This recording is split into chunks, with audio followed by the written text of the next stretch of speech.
السلام علیکم جی، میں ہوں آپ کا میزبان میاں طاہر محمود۔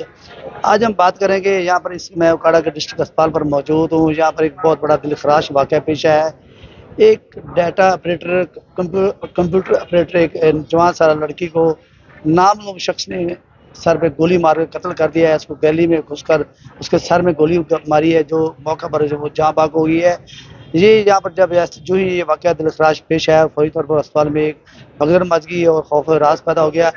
شہری بڑے پریشان ہو گئے ہیں۔ یہاں پر جو وائی ڈی اے کے صدر ہے، ان سے جب ہماری بات ہوئی تو ان کا یہ کہنا تھا کہ ہمیں یہاں پر اسپتال میں بھی سیکورٹی مہیا کی جائے۔ اس کے ساتھ جو ہی اس واقعے کا ڈی پی او اکاڑا راشد حیات کو اس بات کا علم ہوا تو فوری طور پر وہ جائے وقوع پر خود پہنچے اور خود اس کی تحقیق کر رہے ہیں۔ کرائم سین کی گاڑی موقع پر پہنچ گئی ہے، جو فرانسک رپورٹ ہے وہ بھی تیار کی جا رہی ہے، اور ڈیڈ باڈی ہے اس کو فوری طور پر وہ اس کو کرنے کے لیے، اس کا پوسٹ مارٹم کرنے کے لیے اس کو منتقل کیا جا رہا ہے۔